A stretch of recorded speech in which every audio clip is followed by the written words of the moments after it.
तो क्या हाल है मेरे व्यूअर्स। तो पिछले एपिसोड में हम लोगों ने देखा था कि युनसुंग पार्क को मार मार के अधमरा कर देता है।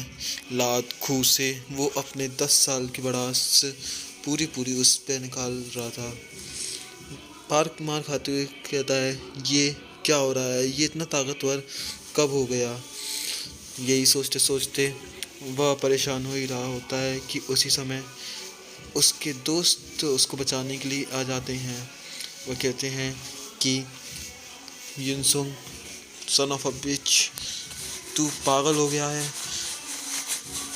और उसका कैंग चैंग सुक उस पर पास आते हुए कहता है कि मारने के लिए आता है, लेकिन तभी बताया जाता है कि टीचर आ रहे हैं। चैंग कहता है कि युनसुंग, तू तेरे तो लग गए, तू इंतज़ार कर। पार्क को देखते हैं कि पार्क सोचते हुए कह रहा होता है, ये मेरा सिर्फ इसलिए हुआ क्योंकि मेरा उस पर ध्यान नहीं था। क्लास ख़त्म होने दो, अब फिर से लड़ाई हुई तो मैं उसे पक्का ही हरा दूंगा।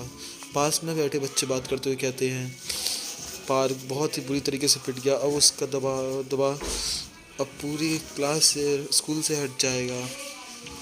उसी के दोस्त आते हुए कहते हैं कि युनसुंग हमेशा से इतना ताकतवर नहीं था, कुछ ना कुछ तो उसके साथ गड़बड़।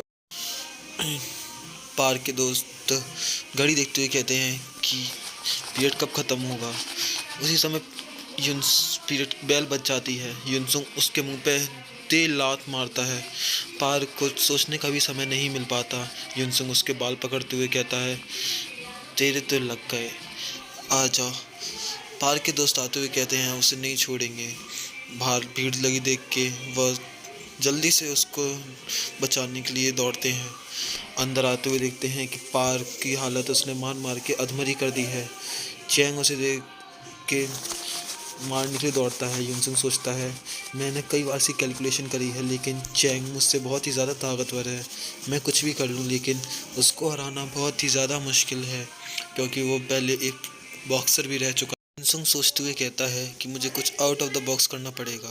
वह एक लोहे की ताला लेके उसके सर पे दे मारता है। चैंग अधमरा हो जाता है। इसी मौके का फ़ायदा उठाकर वह दूसरे बुली की तरफ झपट्टा मारता है। वह उसके मुंह पे 6-7 मुक्के मारता जाता है। उसे इससे कुछ फ़र्क नहीं पड़ता था कि पीछे से उस कोई और भी उसको मार सकता है। वह एक डेविल बन चुका था। यही देख के मारता जाता है। वह थक गया। फिर वह सोचता है कि नहीं, अभी मैं नहीं थक सकता, क्योंकि एक और बुली बचा हुआ है। फिर वह चैंग मुनिंग की तरफ देखता है।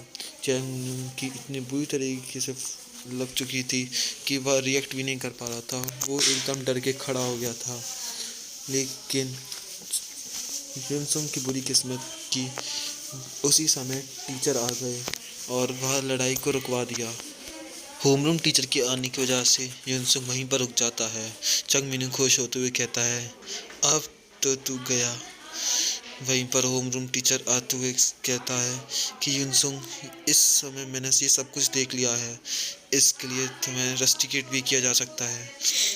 अब तुम्हें अपने पेरेंट्स को बुला के लेके आना पड़ेगा। युनसुंग कहता है कि इतना ओवर रिएक्ट करने की ज़रूरत नहीं है, क्योंकि उसे पता है कि उसने सभी के पेरेंट्स से रुपए लिए हैं, खासकर उस चैंग मिनहू के पेरेंट्स से। वह इस बात के साथ साथ उसे ये भी पता होता है कि उसका इंग्लिश वाले टीचर के साथ टाका भिड़ा हुआ है, जिसके 3-3 बच्चे हैं। वह बोलते हुए कहता है, अगर ये बात आ गई तो तुम्हारे घर के साथ साथ ये नौकरी भी जाएगी। होमरूम टीचर हैरान होते हुए कहता है कि आखिर इस कमीने को ये सब बातें कैसे पता चल गई। वह हैरान होते हुए खड़ा रह जाता है। युनसुंग उसके बगल से जाते हुए सोचता है कि मुझे पहले से ही पता था, क्योंकि यही वजह थी जिसकी वजह से मेरे कोमा में चला गया, क्योंकि मेरा किसी भी टीचर्स ने साथ नहीं दिया। उसका होमरूम टीचर हैरान वहीं पर खड़ा रहता है। वह टीचर को धमकाते हुए कहता है कि अगर ये सब बाहर आ गया तो तुम्हारी तलाक भी होगा, और इस डर से तुम्हारी कितनी बदनामी की वजह से तुम्हें कहीं और नौकरी भी नहीं मिलेगी। वह बाहर आते हुए क्या सोचता है कि ये सब बहुत पहले शुरू हुआ था, क्योंकि मैं जैसे बुली का केस टीचर को बताने की सोची थी, लेकिन यह एक अच्छा आइडिया नहीं था, क्योंकि उसके पार्क और चैंग वगैरह ने, उनके दोस्तों ने उनसे ये कहा कि ये सिर्फ मजाक है, और उन्होंने इस बात को सच भी मान लिया। पार्क के दोस्त उससे बाहर निकल के कहते हैं, तुमने ये बहुत बड़ी गलती कर दी, और उसे बाहर ले जाके कुत्ते की तरह पीटने लगते हैं, लात घूंस से मारने लगते हैं। यूनसुंग सोचते हुए कहता है, वो पागल टीचर, उसने मेरी बात का यकीन नहीं किया, और वह खिड़की की तरफ देखता है कि वह उसे ही देख रहा होता है। वह ये बस सोचता है कि वह उसे बचाएगा, लेकिन वह गलत होता है, क्योंकि वह पता चलता है कि वह स्टूडेंट्स के पेरेंट्स से रुपए लिया करता था। इस वजह से वह सदमे में चला गया। यूनसुंग सोचते हुए कहता है, यह हमेशा से ऐसा ही था। चैंग के पेरेंट्स को वह बुलाता है और